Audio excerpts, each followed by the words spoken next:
running Tales community wherever you are in this big wide world. My name's Craig Lewis, and this is my very favourite part of the week because it's a chance where I get to present the podcast where we tell extraordinary stories about everyday runners. Although I have to say, today's guest, Addison Hendricks, is more on the extraordinary side of things. After all, it's not every runner who's breaking 48-hour distance records at the age of just 16 years old. But more of that in a minute. Before I speak to Addison, I just wanted to remind you that Running Tales is part of the incredible Everyday Athlete Podcast Network, part of Run Try Bike magazine. And our podcast comes out bi-weekly on Run Try Bike's social media channels. So you might be watching me right now on live on Facebook, X, Instagram, or YouTube. And if so, I just want to say, hello, Generation X. To be honest, that's just showing my age because I think Facebook's basically full of baby boomers these days. So, yeah, everyone on Generation X, you're on TikTok, so we better get there too. Anyway, you may instead be listening on Apple, Spotify, or elsewhere to the Everyday Athlete Podcast Network. And if you are, just for a second, I'm going to ask you to press pause. And while you're away, like and review the Everyday Athlete Podcast Network and then come back to us. Okay, you ready? Right, I'll wait. Cool, thank you. Thanks for that. Like and review, 5 stars, wherever you are, whenever you get the chance. And please help us keep growing this network.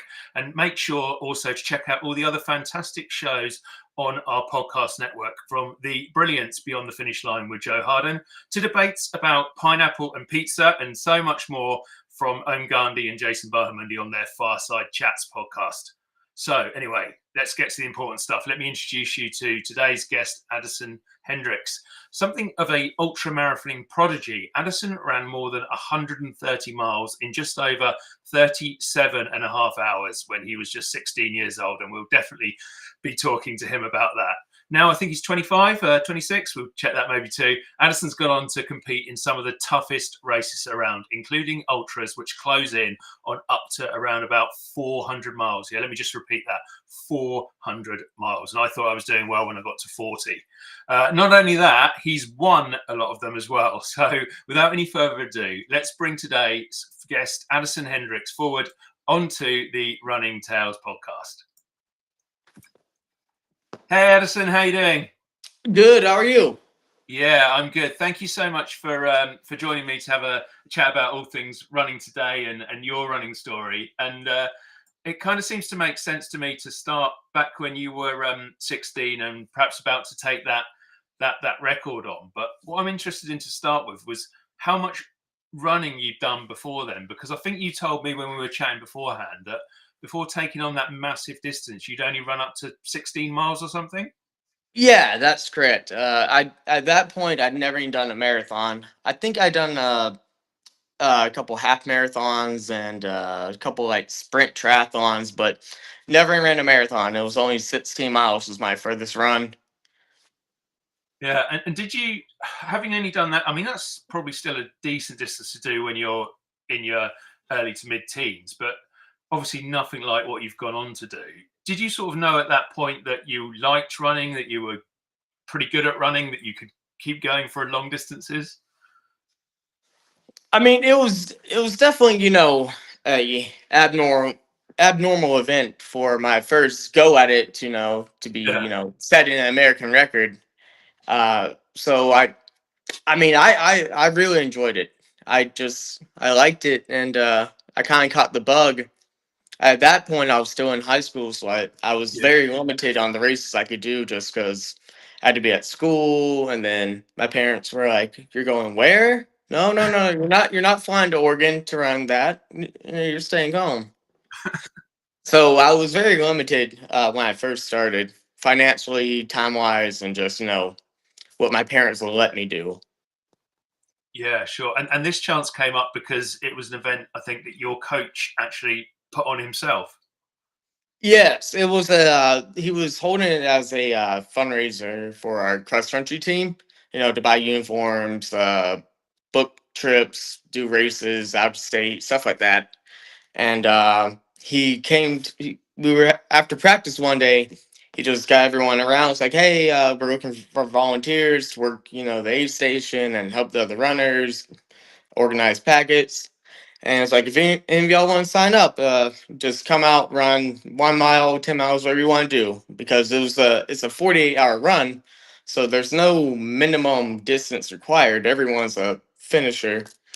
So Yeah. he encouraged us all to come out and see what we could do. And so, at what point was it when you thought, rather than I'm going to go out and run 10 miles or 16 like you had before, that you sort of thought, oh, do you know what? I'm going to run for all. Well, I mean, you didn't actually have to run for all 48 hours in the end, but you were going to try and run as long as you could and even have a crack at that record. Honestly, it probably happened more or less on the lines of me and the coach and some of the other guys were just, hanging out before or after practice, bullshitting around, Yeah. talking like, "Oh man, let's look at these records." And I mean, I think it was a soft record. I mean, and really, it's not that bad. I guess to any young person, that is very far. But we were bullshitting around like, "Oh yeah, you can do that," and I was probably very easy to convince to do anything back then. So I was like, "Oh yeah, I'll do it. I'll do it."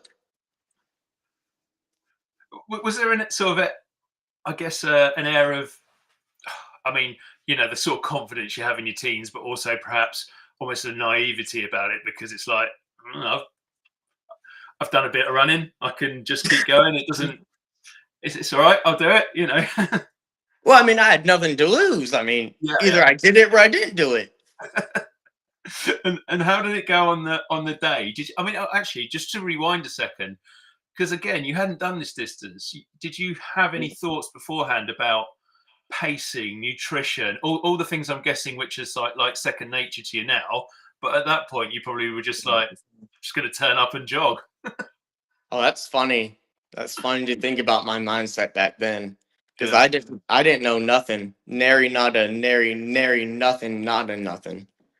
Oh man, I probably didn't think too much about it. I was just like, oh yeah, let's just go run and keep. And it was on a 400-meter track at my high school, hmm, so I was like, oh, it's just just run around the track. So obviously, I feel like I definitely wasn't thinking, oh, I'll just bust out fast miles. I was trying to like, let's just go slow and easy. yeah. But I didn't know anything about nutrition, what to eat, what to drink, how many calories to take in, even pacing for that long. I mean, I had no idea. I didn't know about sleep. Man, that's funny to think about how little I knew back then. So I guess my next sort of question that pops into my head is how on earth, with that complete lack of preparation, did it actually all turn out so well? I ended up, setting my new age group American record, but I also won the event. And I mean, I mean, the weather was very shitty. I mean, there's no getting around that. But there were some studs there. Joe Fegis was there. Greg Armstrong was there. Uh, Bruce Sung Ho Cho was there. There's a lot of people, and I think it there were so many good people there because the way that the time, like when the event happened, it was like one of the last certified track races that you could use to qualify for Team USA. So a lot of them just fought there. Yeah, yeah. Um, uh, I mean, I suppose what was their reaction and the reaction from, I suppose, the running world in general when this 16-year-old kid turned up? No one, I'm presuming, no one had heard of you. You hadn't done any nutrition. You didn't really know what you were pacing, and you whooped their ass. Oh man, I'm not gonna.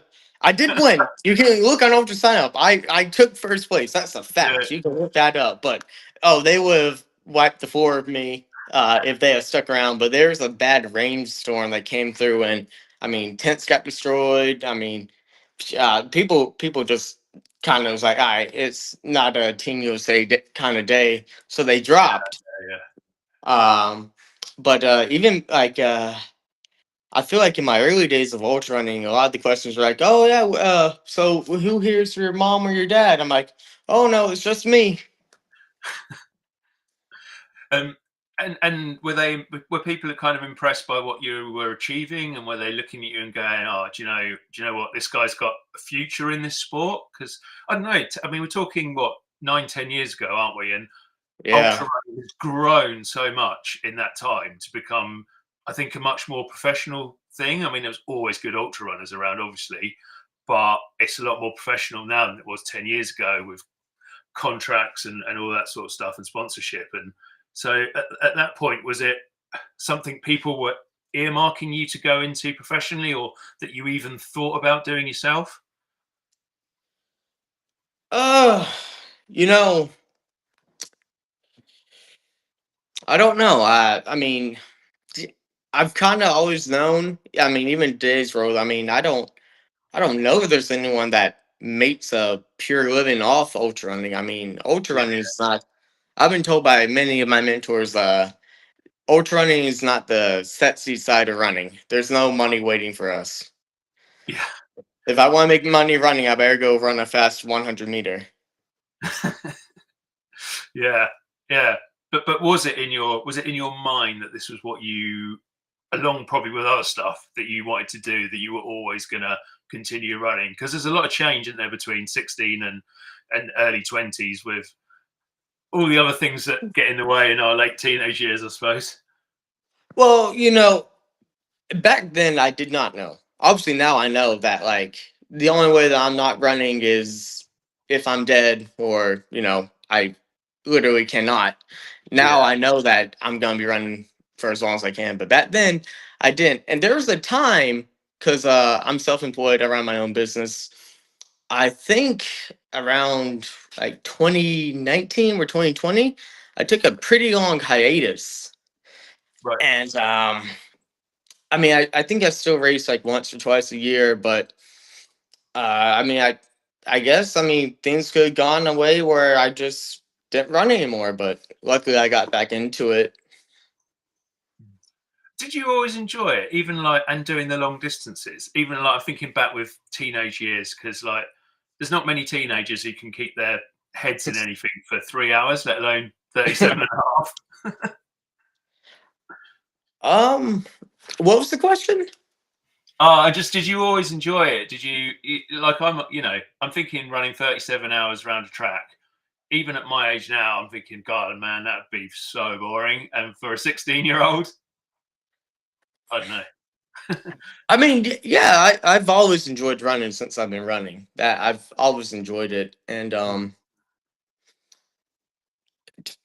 the thing, running is very mental. It's just how you approach it. Like to me, is it 1 mile might as well be 100 miles. It's just a couple more steps. Yeah, yeah. And are you able to sort of get into that zone to just keep moving, keep going? Oh yeah, oh yeah. I don't like on race day.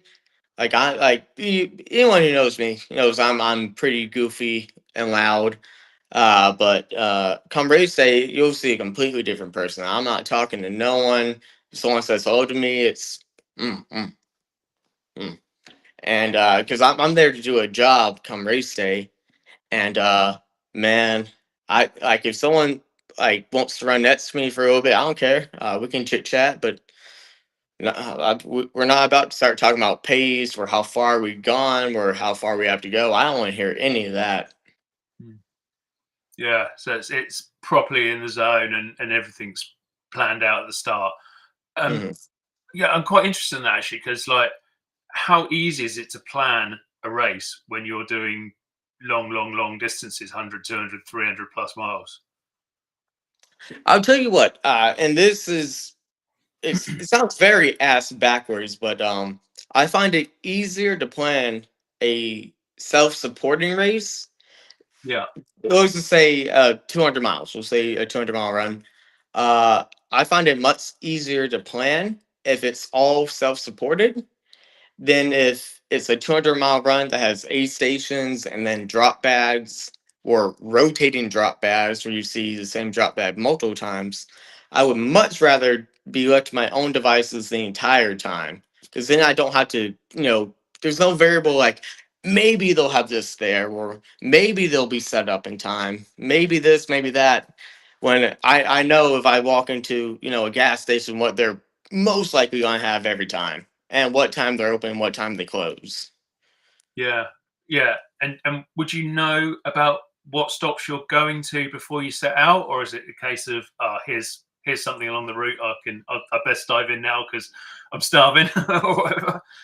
Oh man, and uh, uh, I don't know if it's quirky, but like you know what GPS is, right? Like a GPS file.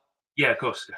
So on these long journey runs, they'll give us a GPS file, and there'll be and there's always group chats and Facebook groups with the racers for every race, and they're like, "Oh, did y'all see this at mile marker 135?" And I'm serious. I don't look at the map before a race. Right. I I don't. I mean, I got friends that'll stay up, 2-3 hours before the run starts, just trying to map out the first 50 miles where everything is. But I'd rather just experience it like as it comes. Like Yeah. obviously during the race, I'll get real hungry and real thirsty, and then I'll start to look ahead like, all right, how much further to the next town? Yeah. Yeah. And so you must have. I mean, this is all about running and endurance and so on, but there must be a fair amount of orienteering and map reading skills and almost, living on your wheels and wiles while you're out there. Um, you know, not so much the orienteering and map reading, just because a GPS file, at least the ones I'm accustomed to, it shows my position on it, and as long as I'm like following the course as it has the line going through it, I know Yeah. I'm good. But I mean, there definitely can be times where you end up in the next town over because you thought you were going to go straight for 5 miles, but then you kind of zone out and you went straight for 10 miles, Yeah. and now you're in the wrong town and you got to backtrack 5 more miles just to get back on track. Yeah. Yeah. And what's your sort of do you have to find you have to be quite mentally resilient and strong to react to those sort of things that come out of nowhere, finding your 10 miles in the wrong direction or whatever? Oh, 100%. 100%. Especially like in the races I do, like usually there's like a couple designated people whose number that you have that you call this number, they'll come get you. May not be right away, but they'll come get you. Yeah. So, when you end up, 10 miles round trip in the wrong direction, and you're 200 miles in, you're hungry, you're thirsty, and now you got 10, 20 miles until the next guaranteed aid. It, I mean, I, I've broke down crying. I've seen grown men crying, women crying. I mean, it can get very mental out there. I mean, because really, especially when you're out in the front, when I've traveled in packs of runners, which I don't think it's a bad thing, but at the end of the day, I'm there for a race, and some people tend to forget that this is a race. We're not going to all hold hands and sing "Kumbaya" at the end. There can only Yeah. be Yeah. one winner. Yeah. So some people they'll form like groups and packs, and they'll almost have like an unspoken bond, like, "Hey, we're going to stick together." I'm like, and I'll run with a group or a pack, but at the point where it's more of a detriment than a benefit, I'm out of there. Yeah. Yeah, because you are running your own race and you're running to win. I Mm. just want to rewind a little bit and go back to that. I mean, you mentioned you had a hiatus, but obviously you kind of did finish high school, and you decided at some point that you were going to continue running and enter these longer and longer and sort of more professional races. What was it that led you down that path in the end, or did it all just sort of come naturally? Uh, okay, so from high school on, I was always doing like 50Ks and 50 milers, 24-hour runs, 40-hour runs. How I got into the long journey runs, I was trying to impress the girl I was talking to because she was the ultra runner. And I was like, I'm just going to sign up for the longest race I can find on Ultra Sign Up. And so that's how I ended up signing up for my first HOTS run back in 24, 3, 2. Back in 2022, I think was my first HOTS run. And I think it Yeah, was 347 miles. that's crazy. And before that, the longest run I had done was the American record on my first one where I ran 137. Yeah, And so I'd never done a 200. Like there was no in between. It went from 137 to 347. And kind of just off of a whim. I didn't even like train up to it. I just like I'm gonna impress this girl. I got two questions off the back of that. The first one, which is probably the important one for it being running tales, was, I mean, how did you sort of go and make that transition into that race, and how did you get on when you got out there? But the second one is, did you impress the girl and get her? Well, to answer the second one really quick, she recently got married and it wasn't to me. Oh no, I'm sorry, man. I can't win them all. Can't win them Yeah, all. yeah. But We'll move on. We'll move on. um, and what was the first question again? Oh, just how you got on with that huge jump in distance and taking on an event like that. Even with having, I probably had 20, maybe 25, 50 Ks or 50 milers, 100 milers under my belt that time. But when you break into like the realm of journey running, self-supported races of that distance, when it's your first time, I mean, you can research, you can study, you can ask veterans questions, but at that point, you really don't know anything. It becomes a long, tedious process that takes years of trial and error to find out what works for you. Because I mean, you can't even carry enough gels or goos to last that long. So you got to start eating normal food, or at least like gas station food. So you got to find out what works for you. How much water can you survive on for normal distances between towns? How much food do you need? How much sleep do you need? When do you sleep? Where do you sleep? But when I did that one, I didn't know nary nada nary nothing. Nothing, not a nary nary. And I remember, where do we run? I think maybe we started in Frankfort, Kentucky, and we ran to the top of Sand Mountain, Alabama. And like 30 miles in, I was already having blisters. I was like, oh shit, I don't know what to do. But like me nowadays, like first off, I know the steps to take to most likely prevent those blisters from even happening over the entire course of the race. But even and if they were to happen, I could immediately solve the problem. But back then, I was like, "Oh shit, I don't know what to do. I don't even remember what I did do. I don't, because I didn't know anyone. Like when I showed up to that race, I knew no one there, not one person there. But people were very nice to me. They took me in, brought me under their wing, because obviously back then I was shit, like 23, maybe 24. So I was a young guy, and the I think I read somewhere like the average age to do your first ultra is like 41, 43. So Yeah, I was a very far outlier to the youngest. I think that's the youngest person's like 15 years older than me. So I didn't know anything. I didn't know what to do. Uh, I think within the first 60 miles, my bladder, my camelback broke, so I had to just carry bottles on top of bottles in my backpack. Uh, but I got the damn thing done. yeah, yeah. And just quickly for, I mean, some people listening may know what HOTS is, but for those who don't, can you just Oh sort of man. quickly explain what it is? Because it's a pretty crazy race, isn't it? Oh, HOTS is probably my favorite race. What HOTS is an acronym. It stands for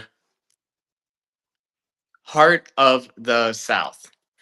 And the thing about HOTS is it's different every year. Yeah. So there's no set course.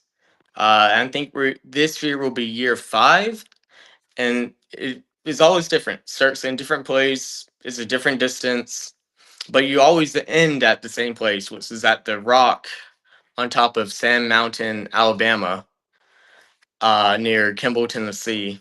And that's also where the start is. So you sign up for the HOTS, and they'll tell you when you register how far it is, usually within a couple miles. So sometimes like they have to make last minute detours or route changes, but you'll know pretty much how far you have to run.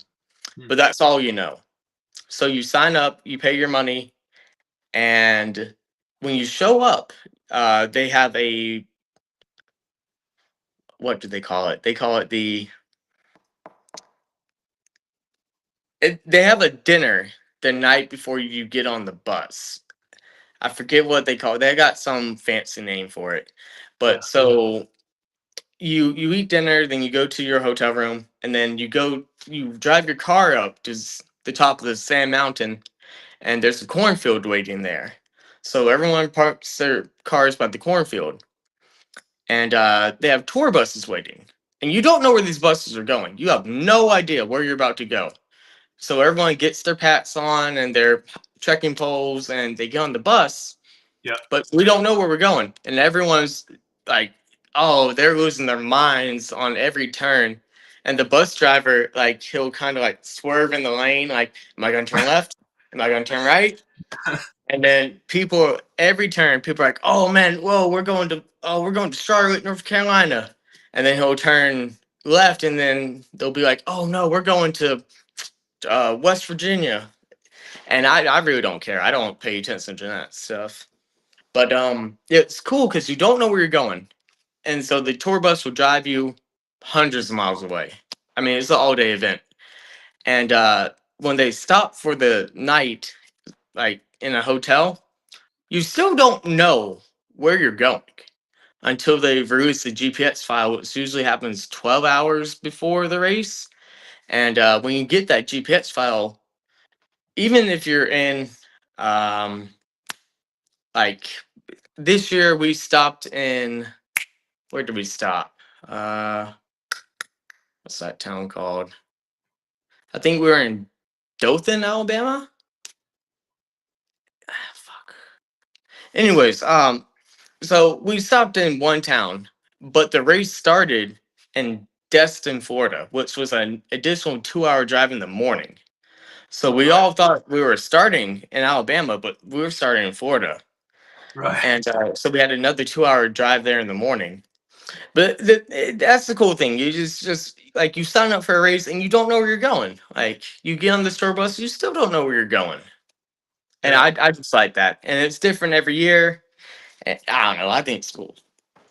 No, it sounds an absolute epic race, and it actually seems to sort of fit in with your idea of I haven't prepped that much, I haven't planned this much. I'll grab the GPX file and follow it on the Mm. day. So it yeah seems kind of perfect for you in that respect. We've got a race over here. I think it's called, which I think you'd like. I think it's called Race from the Meridian. It's like the meridian's like the center of the country or something, and you start off there. And the idea, well, basically, there is no route, and all the runners, you have, I think it's 24 hours to run as far as you can within that 24 hours in any direction you want to. And the winner is the That's kind person of who like the gets the first. crow. Yeah, Yeah, it's measured by as the crow flies. yeah, I've heard of some races like that where Yeah, do they all wear trackers, like live GPS trackers? I think so. I mean, I've not done it, and I've not actually spoken to anyone who's done it. I've just heard of it, but there must be some way to keep a track of them to make sure they're not just, I don't know, jumping on a bus or something. Yeah. Yeah, it's called How Race from the Meridian, I think. so how did they get back? Or are they left to their own devices? That's a good question. That's a good question. I don't know. I'll have to find that out. I'm gonna have to check out a little bit more about it. So yeah, if anyone's listening now and has done Race from the Meridian or knows a bit more about it, whack some comments in there and let us know what happens. But otherwise, I have to look it up and let people know in the show notes. But I reckon you'd like that one, Addison. I think that sounds up your street. Um, but just going back to hots, I mean, that first time you were doing it for the girl, you didn't really know what you were doing, but I think you've learned how to do it since, haven't you? Because you won this year's race. Yeah, I did, man. It was, oh man. It was, I don't know how to tell you with words how hot it was. I can tell you it was hot, but it just wouldn't do it justice. It was so hot. Like, it was so hot, I wanted to call my mom and apologize because I thought I was in trouble for something. I was like, what the fuck is going on? Like, I wouldn't do that to, I would never, I wouldn't send my worst enemy out on that course and be like, all right, go do that. I mean, day one, I mean, it was wild. I myself was on the side of the road puking by Yeah, like mile 17. I mean, I thought that was it. And in my head, when I was puking at mile 17, I was like, damn it. I need to come up with a story of why I quit within 20 miles. I mean, this is ridiculous. I gotta have something to tell these people what happened. But man, I think this year, phew, 70 people, 70 something people started, and I think only like 17 or 19 people finished. Don't quote me on that. But it was, I mean, it was wild how fast and how many people were dropping. They, yeah, because we have a Facebook group and people were posting pictures. It almost looked like not a shanty town, but like people were just posted up in the shade at the beginning of day one on the side of the road, like hobos, like just trying to get out of the sun.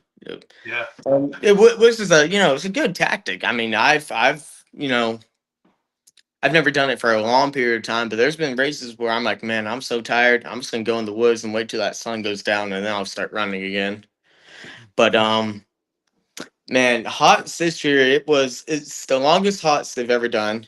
It they s- the GPS file says it was 384 miles, but once you start walking into stores, if you get off route, and if you're not taking the most straight line, I mean, I don't know how long I ended up running. I mean, it could have easily been 10 more miles of off course trekking.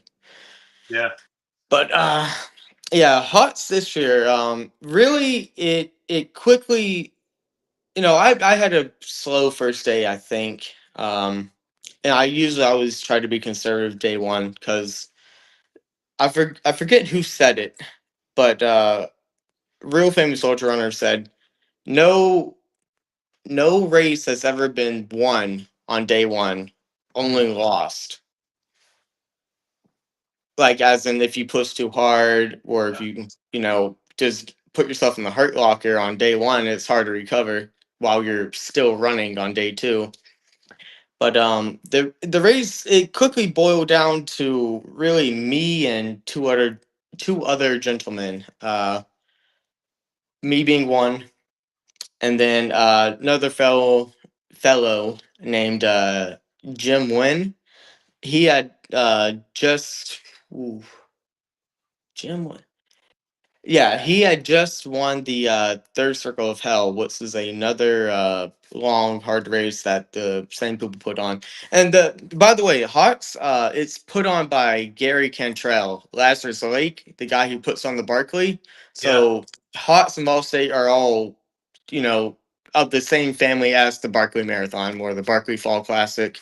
Gary puts them on with his I almost said sidekick Carl, but I'm gonna say his partner Carl. yeah. Um, so he puts them all on, and Gary, I don't want to say he's sick in the head, but he's definitely twisted. Um, so he makes these races as just as hard as he can, where he thinks someone might be able to finish. Yeah, So the Hots race, it broke down to me, Jim Wynn, who had just won the third circle of hell, which is another one of Gary's races, and then John Clark, who has won Hots in the past and has a bunch of good accolades to his name. And what over when you're running a race of that distance, people can get spread out over 50, 100 miles long after day one. So, and when you're towards the front, there's usually not a lot of let's run together because, I want to win, you want to win. Yeah. And I could talk for a very long time about HOTS, but I'll just skip to the end, to the last day, the most exciting part for me. So there's a bunch of tears and crying and hardships that went on during the race. I tried to drop out at mile 76. I called Carl, um, which is one of the race directors, and I told him I wanted to quit, and he hung up on me. And so I called him back, and I was like, "Did you hang up on me?" And he was like, "Addison, we have other people to worry about. Figure it out." And I was like, and I was mad. I was seriously angry because I was like, "Am I not allowed to hurt? Can I not be in pain?" And I was. I mean, I'm glad he didn't let me quit because I ended on winning. But I, Yeah. I was legitimately upset when he hung up on me and told me just like to work through whatever I'm dealing with. But so Did he fast remind forward. you? Did he remind you about it at the end? Yeah, yeah, yeah. But so fast forward to the last day, the last night. It's I had grown into, for the longest time, for the first 4 days, Jim Wynn was leading the race with, hell, probably like a 20, 25 mile lead. But then I was slowly catching them and catching them. And then on the second to last day, I caught up to him, and we probably only spent 4 miles together. Uh, and then I left him when he went to go get some tacos at this restaurant. I was like, I'm just gonna keep running. And Yeah. so fast forward to later that evening, I'm sitting on the outside of a church, and me and Jim, we're real talkative. Like we'll text each other like, "Hey man, where you at? Hey man, are you sleeping? Hey man, are you thirsty? You got food?" But John Clark, and the funny part about it is John Clark will post videos like updates like for his followers and stuff while he's running. But if I or anyone message him like, "Hey, where you at?" He don't say none. He don't tell you where he is, how far behind, how he's feeling. So I'm I'm sitting on the outside of a church, just on the steps, tying my shoes, on the phone with Jim, and we're talking about John. Like, man, do you know where John is? I've been texting John, calling John. He's not picking up. I don't know where he is. And I just so happened to I look up because I was just looking at my shoes, tying them, and I look up and I'm talking to Jim, and John is like as quiet as he could, trying to run past me without Sneaking me past saying you.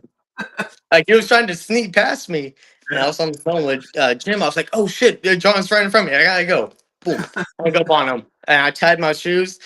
And John took off. I mean, he took off. He threw on the afterburners, and fortunately for me, I probably have. He's probably 3 decades my senior, so I had the legs to catch him. Yeah. And during like when I caught him, I was like, "Bro, what's that about? Are you trying to drop me?" He was like, "No, man, no, I'm just running." But then like 2 months ago he put out a race report where he admitted, was like, "Yeah, Addison, now the race is over, you were right. I tried to leave you when I saw you at the church." So I caught up to him, and it's become nighttime, and there's only about 50 miles left in the race. And John, he's won HOTS before. I've never won, so I wanted to win. He wanted to win again. So we came to a gentleman's agreement that we were going to race it in. Yeah. We were already racing in, but it became more like, "Hey, it's every man for himself." So and at that point I had and John put out a video saying that, and I had a couple of people comments like, "Man, does John not know who you are? You can't say something like that to you." And I was like, "Man, I don't know." But so we raced the last 50 miles in, and I genuinely don't recall more than maybe 2 hours of that run. Um, like the whole night, like because I was probably running for 5 or 6 hours in the dark. I don't remember that. I don't remember it because we had 50 miles to go, and then the next time, like I remembering, remembering like fluidly is like when I have like 16 miles to go. I'm like, oh shit, there's only 16 miles to go. When did that happen? Mm. And so I get to the last little town, and Carl's there, and he won't tell me nothing. He won't tell me where John is. I think John's right behind me. Every quarter mile, I'm looking over my shoulder, checking my watch, and we only had like 8 miles to go at that point. So I started hauling ass. I mean, I was running, and when you get to, when you when you get to the end of the Hot Vol State course, the last road you run on, they call it Cheese Grater Road because it's about 2 miles of a one-way road that's just horrible. I mean, it's a shitty road. Uh, and I'm flying down Cheese Grater. I get on to the the barn at Castle Rock. It's a wedding venue where it used to be. They just sold it. But I'm in the cornfield, which is about a mile to go, and I'm still looking behind me. Where's John Clark? Where's John Clark? And I get to the end. I'm the first one there, and man, it felt good. It felt so good to be the first one there because I'd done it like 2 years in the past, and when you win HOTS, by the way, you get bestowed a title, and it comes from the winner of the first HOTS on the first year, Bev Abs. Um, Another great runner. Oh, Beverly Apps is an amazing female runner. Even at her age, she's oh man, great runner. But Beverly won the first ever hot, so Gary let her pick like what the winners will be called from then on, Yeah. and she chose the title, the Queen of the South. So now everyone who wins HOTS is Queen of the South. And what's cool about Vol State is it's been going on much longer than HOTS. If you win Vol State, you are the king of the road. And the state of Tennessee Department of Motor Vehicles and Highway Safety, they'll actually send you a letter claiming for that year that you are the king of the road. Yeah. So that's pretty cool. Yeah, definitely, definitely. I'm fascinated by how like the journey that goes through a race like that, and just like from dropping out almost from being sick at the side of the road at mile 17 to almost dropping out at mile 70 to picking up to racing with somebody to then sort of sprinting it in and losing your mind at the end and not remembering things. It's there must be so much that goes on. How do you steel yourself to be prepared to do something like that? Because you must sort of think, oh Christ, have I got to do this again? It's funny you say that. It's actually a very scary thought to me. Yeah. Honestly, they're fun, and I'll keep doing them. But fuck, like you said, I'm just thinking I gotta go out there and do that again. And the way I race them, and there's better people than me. Not many, but there are. Uh, and I think all the top tier people will agree. It's no way to live when you're racing like that, and getting the little sleep that you do and little food or water that you do. It's no way to live. You can't live like that for long. You just can't. Yeah. Um, but the strategy that I have come to know, use, and love is I don't care about anything except for getting to the next town. I don't care how far I've gone. I don't care how many miles are left total. All I care about is how far is the next town, and I just want to get to that town. And once I get to that town, let's get to the next town. That's all I care about. I don't, because I mean, you can't run a 400-mile run, be at mile 63, and say, okay, I got 237 miles left. I mean, I would Yeah. drive you crazy. Yeah. Yeah. 337. Oh no, no, no. Yeah, I like to think. All right, I'm in town A. Town B is 19 miles away. I can run 19 miles. Yeah, so it's break it down into those achievable chunks that suddenly add up into something ridiculous. Yeah, and but even more into that, it's not even chunks. It's more just trying to truly believe. Once I get to town B, that's it. I'm good. Like that, not like that's the well, yeah, kind of like that's the finish line. But then when Yeah, I get there, yeah, obviously I tell myself, hey, let's next town. But I don't try to think like, hey, I have 14 12-mile segments. All I'm yeah, thinking about is right now 19 miles to town to get to town.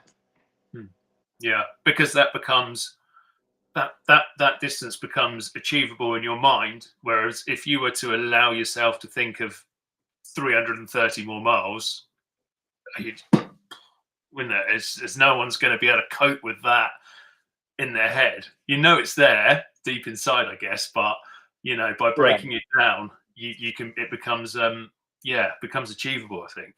Um, Time is moving on, so I wanted to. I know you've done a whole load more events other than hot, so I just wanted to not necessarily go through them, but touch on a few of the other things you've done. I think you've done like the Cowboy 200, and you mentioned the Barkley Fall Classic, which is obviously a massive sort of race because everyone's heard of the main Barkley Marathon. So Barkley is sort of a known thing all around the world, isn't it? What are your sort of favourite races that you've done, and I guess what have you achieved in some of those? Well, the Cowboy 200. I'm the only person that has done the. It's been going on for oh shit. Three. Uh, they've held it 3 times.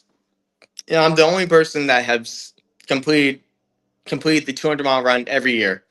It was me and a female named Jessica Nowak, but she uh, dropped out, I believe, near the halfway mark this year due to some training injury or leg issues. I don't really recall why she dropped out particularly, but at that point, I was the only one left in the standing to have finished it every year.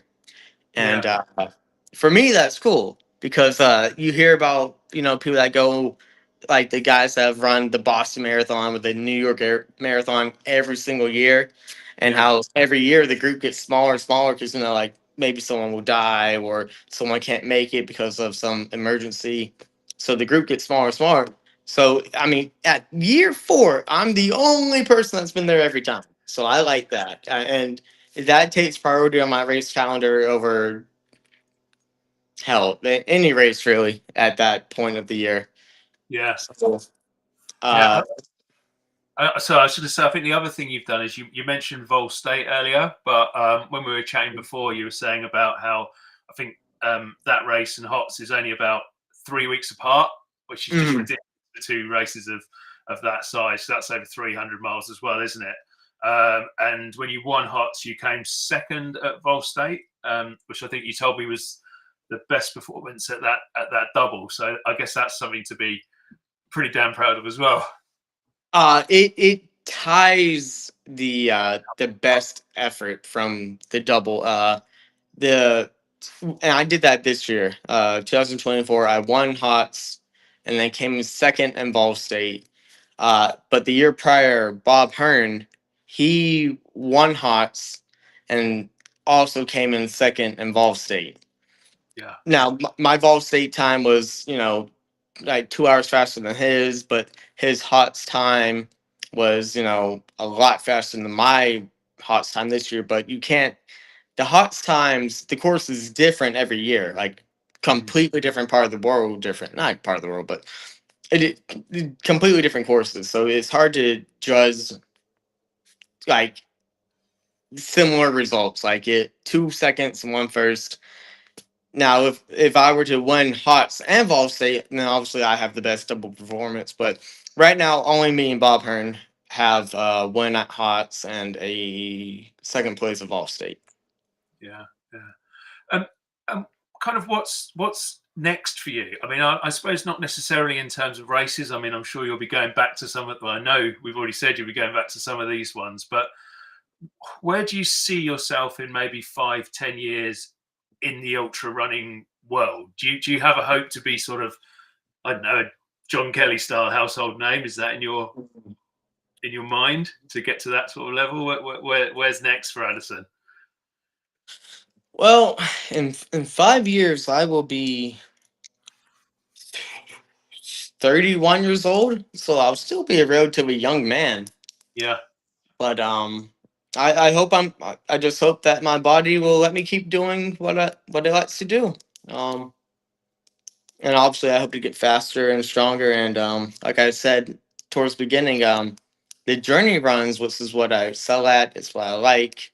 Um, I it's a constant trial and error thing. I mean, there's always something that you can take away from every race. hmm. Yeah. Are you gonna twisting Laz's arm to see if you can get in the main Barclays? Who knows? Watch this space. Who knows?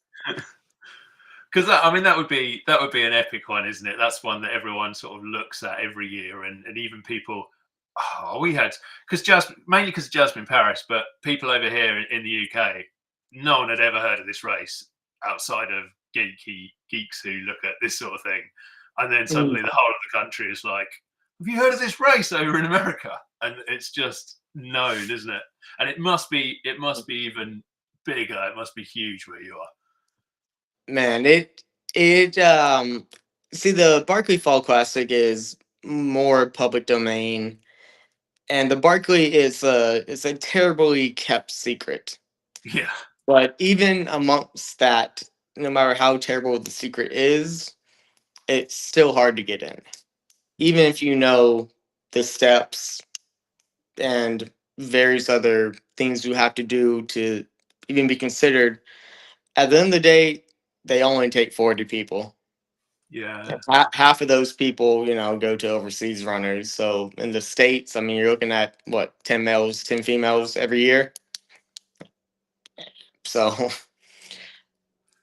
who knows? Maybe one day. Maybe one day. Do you think you could do it?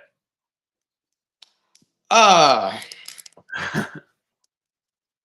I I don't think I'll do it my first go around.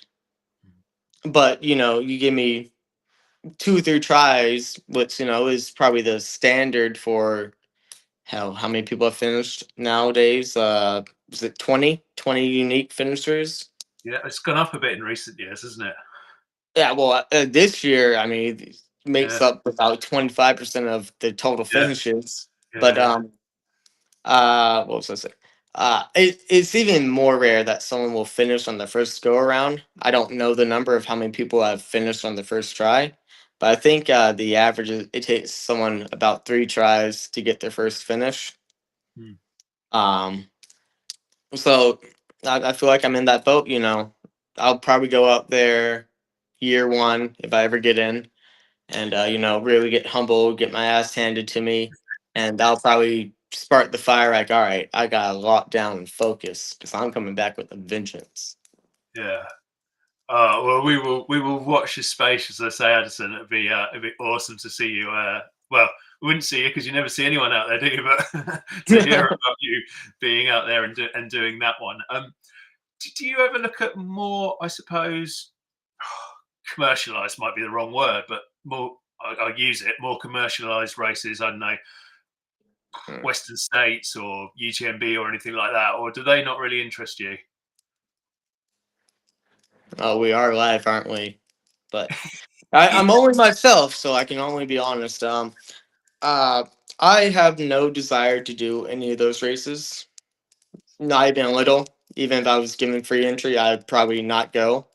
Hmm. Uh, and I'll try to keep PG's not the right word. I'll try to protect everyone's feelings if I can. Yeah. I have no desire to do any of these races that have payment plans. That's the silliest shit I've ever heard in my life. How you have a payment plan to go run a race. I mean, I get people got to make money, but I mean, you don't have to scout people. I mean, if you can show me your math and justify charging $2,500 for a 200-mile run, then we'll talk after you show me your math. Yeah. But so like the Moab races, Western States, Hard Rock, and even Badwater.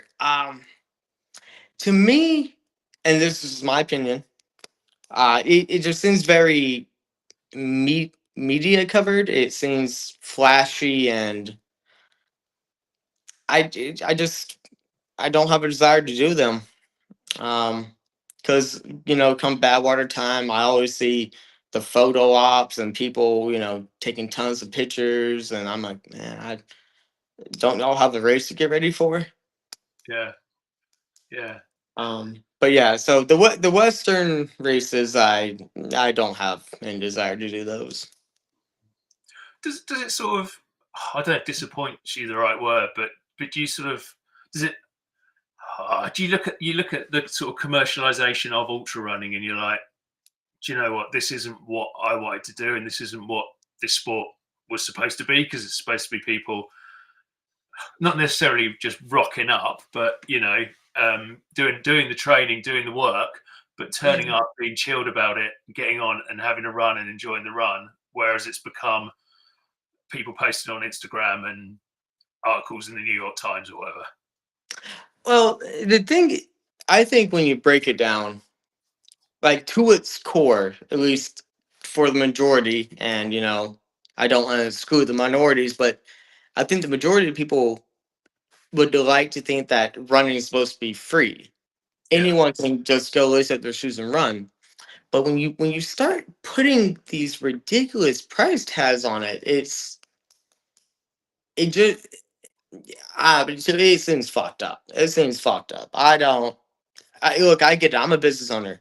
I get, wanting to make some money, but at what point do we say enough is enough? And the reason is these races, if they gave me a free entry, I would still not go because I don't want to be another number on their results list. I don't want to support the behavior, because when people agree to pay these prices, what's to stop other people from jacking up their prices?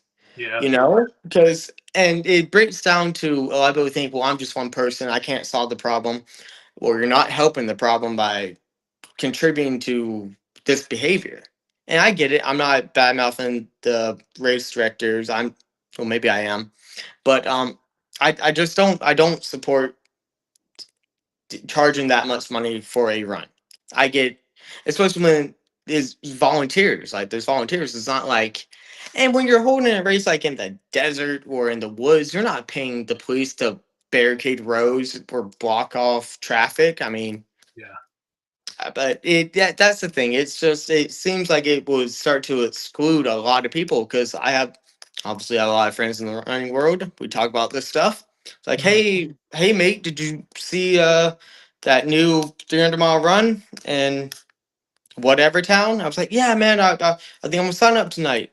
I'll get on ultra sign up, and it'll be like, all right, that'll be $3,100. I'm like, well, I'm not doing this. No. It's fascinating, and so I could talk to you about that all day, and also about your own running all day. But we'll have to perhaps wait till after you've done Barclays or something, because sadly we've run out of time for today. But seriously, man, thank you so much for joining me today on Running Tales podcast. I really appreciate you taking a bit of time out of your day to come and have a chat with us. Yeah, man, my pleasure. Anytime. Great stuff. Thank you. And thank you, everybody, for coming and listening today to the Running Tales podcast. I hope you enjoyed my chat with Addison Hendricks. You can obviously hear that he's done some fantastic things in the ultra world, and such a young man. I think there's loads and loads of amazing things to come from Addison. So keep an eye out on his career, and we'll all watch him do Barclays and and complete that one as well soon, hopefully.